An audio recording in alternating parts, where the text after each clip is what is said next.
हरि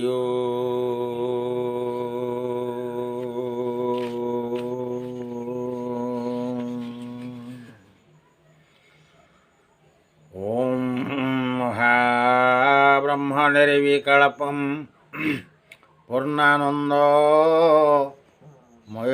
हरि सर्वघटेजच्युत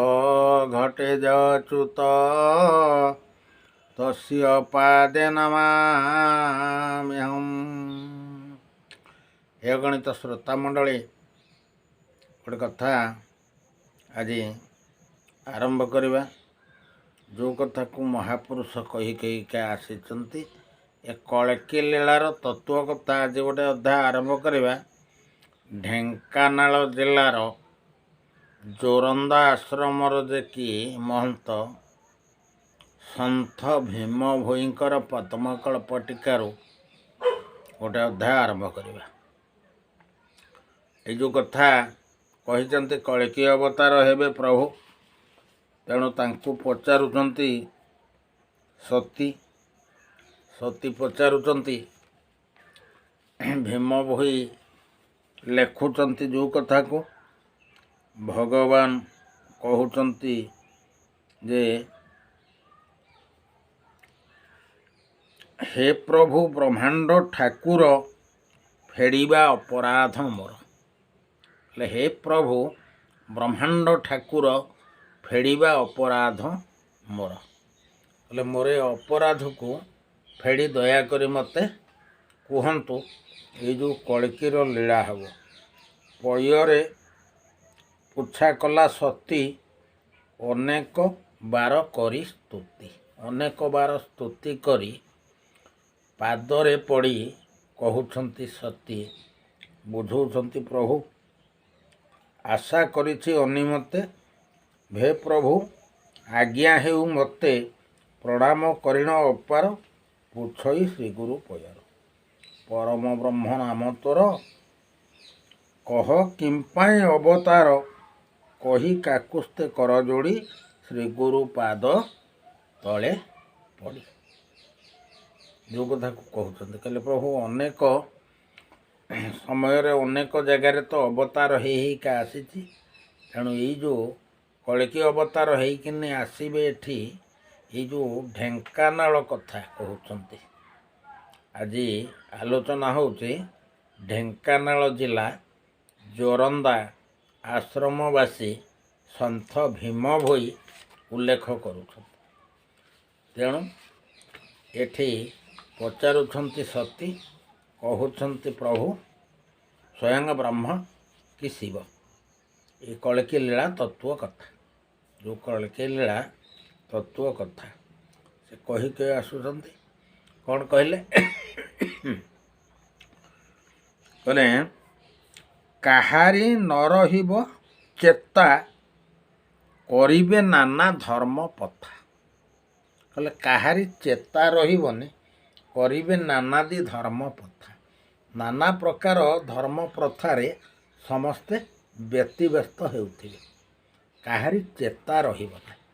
जेतेबेले काहारी चेता रहिब नाही, आज आमे कहूछु जो कथा सन्त भीम भोईंकर ए पद्मकल्परू कहले काहारी न रहिब चेता आबरी अनेक धर्म प्रथा, अनेक धर्म प्रथा सेई बेलକୁ आसुथिबो। केतेबेले ना प्रभु जेतेबेले कल्कि अवतार होई आसीबे, जेतेबेले प्रभु कल्कि अवतार होई आसीबे सेई बेले एही प्रकार क्रिया होउथबो।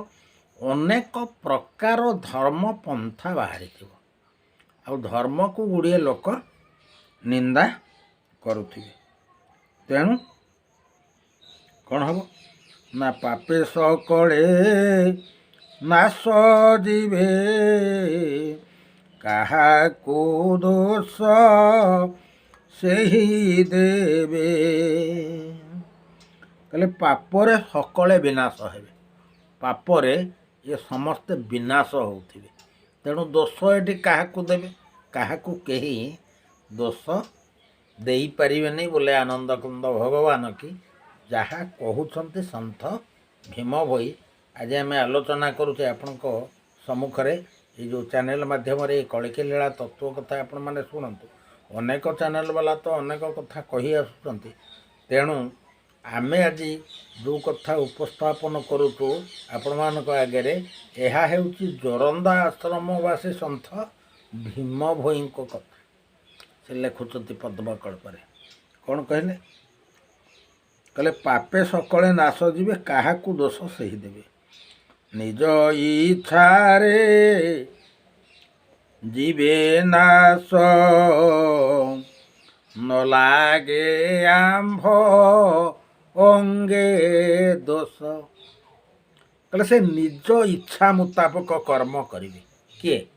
ନା ଏ କଳିଯୁଗର ପ୍ରାଣୀ ନିଜ ଇଚ୍ଛା ମୁତାବକ କର୍ମ କରି କରି ଚାଲିବେ। ଯେତେବେଳେ ନିଜ ଇଚ୍ଛା ମୁତାବକ କର୍ମ କରୁଥିବେ, ତେଣୁ ନିଜ ଇଚ୍ଛାରେ ଯିବେ ନାଶ, ନ ଲାଗେ ଆମ୍ଭ ଅଙ୍ଗେ ଦୋଷ। କହିଲେ ସେ ନିଜ ଇଚ୍ଛାରେ ବିନାଶ ହେବେ, ଆମ ଅଙ୍ଗରେ ଦୋଷ ଲାଗିବ ନାହିଁ। ତେଣୁ ଆମେ କିଛି ଦୋଷ ନେବୁ ନାହିଁ। କାହିଁକି?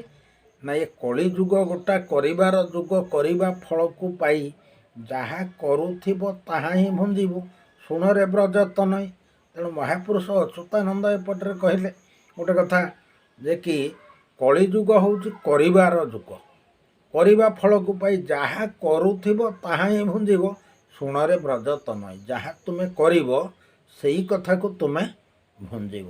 ତେଣୁ ଏଠି କେହି କ'ଣ ନା ଦୋଷ ଦେବେନି କି ଦୋଷ ନେବେ ନାହିଁ। ତେଣୁ ଅନ୍ୟକୁ ଦୋଷ ଦେଇ ଦେଇ ନିଜେ ବାଛି ହେଇକିନି ପଡ଼ିଯାଉଥିବେ ସିନା, କିନ୍ତୁ ନିଜ ଦୋଷକୁ ସିଏ ଜାଣିପାରିବେନି ବୋଲେ ଆନନ୍ଦକନ୍ଦ ଭଗବାନ କି ଏ କଳିର ଲକ୍ଷଣ, କଳିର ପ୍ରାଣୀ ଏଇ ପ୍ରକାର ହେଇ ଚାଲିଥିବେ। ତେଣୁ କଲା କରମରେ ତ ଭକତି ନାହିଁ, ଏଠି ବୁଲି କହିଲେ ପଛିଲେ ମୁକତି କାହିଁ। ତେଣୁ କଲା କରମରେ ଯଦି ଭକତି ନାହିଁ, କ'ଣ କରୁଛେ ଆମେ ଏ କଥା ଜାଣିପାରୁନେ, ତେଣୁ ଅନ୍ୟକୁ ଦୋଷ ଦେବ।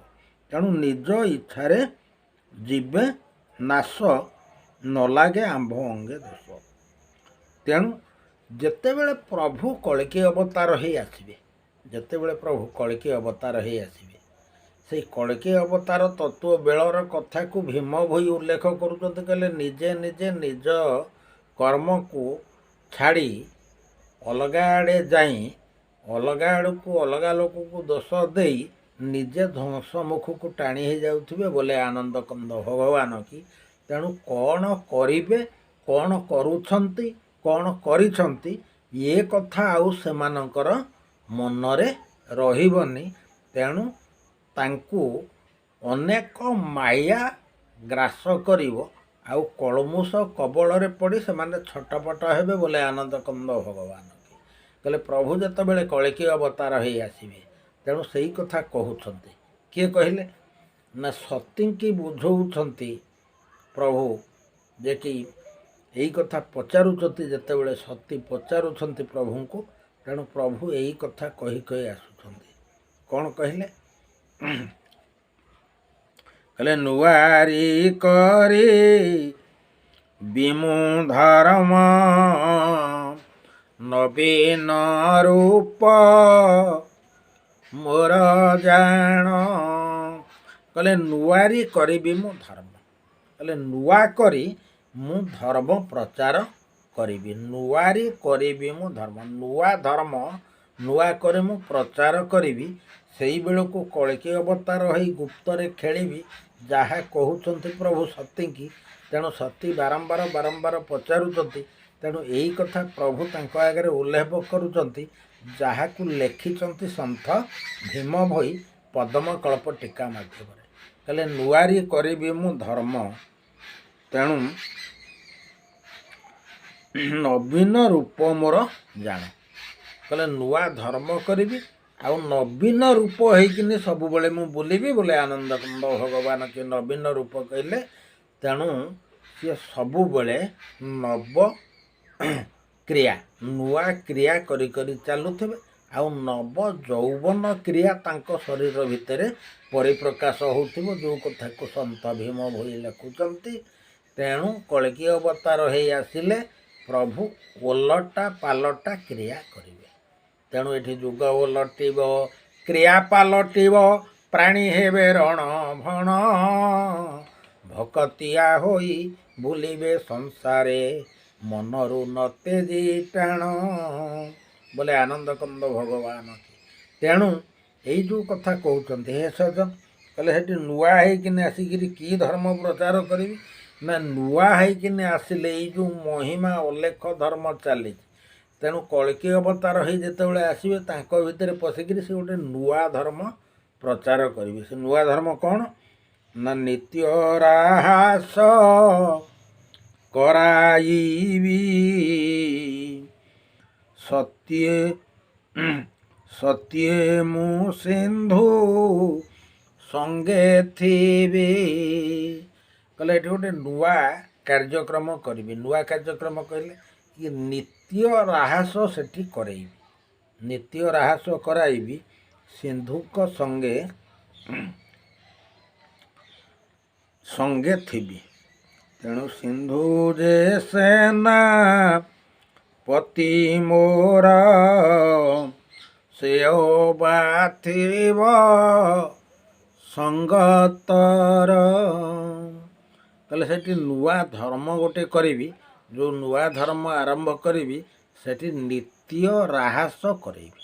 କେଉଁଠି ନା ଏ ଢେଙ୍କାନାଳ ଜିଲ୍ଲାରେ ପଶି ନିତ୍ୟ ରାହାସ ସ୍ଥାନେ ସ୍ଥାନେ କରେଇବି ବୋଲେ ଆନନ୍ଦ କନ୍ଦ ଭଗବାନ କି।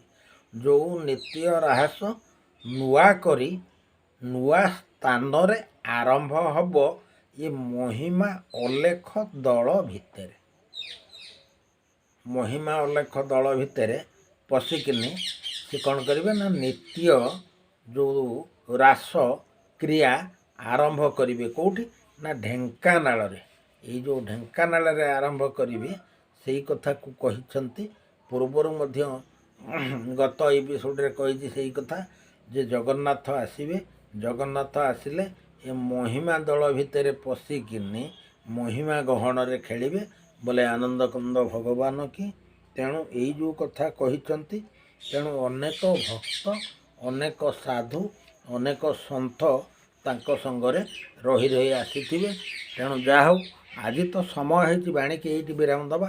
ପୁଣି ଆମ ସହିତ ଯୋଡ଼ି ହୋଇ ରହିଲେ ଏଇ ମାଳିକା ଅନୁସନ୍ଧାନ ୟୁଟ୍ୟୁବ୍ ଚ୍ୟାନେଲରେ ଇଏ କଳ୍କି ଲୀଳା ତତ୍ତ୍ୱ ସନ୍ଥ ଭୀମ ଭୋଇଙ୍କ ପଦ୍ମକଳ୍ପରୁ ଚାଲିଛି। ପୁଣି ଆଗାମୀ ଅଧ୍ୟାୟକୁ ଆଉ ଟିକେ ଆଲୋଚନାକୁ ନେବା। ସେ ଯାଇ ବାଣିକି ବିରାମ ଦେଉଛି। ଜୟ ଜଗନ୍ନାଥ, ଜୟ ପଞ୍ଚସଖା, ଜୟ ଶ୍ରୀ ଅଚ୍ୟୁତ, ଜୟ କଳ୍କିରାମ। ହରି ଓମ୍ ତତ୍ସତ୍, ହରି ଓମ୍ ତତ୍ସତ୍, ହରି ଓମ୍ ତତ୍ସତ୍। ଓମ୍ ଶାନ୍ତି ସର୍ବାରିଷ୍ଟ ସୁଶାନ୍ତିର୍ଭବ।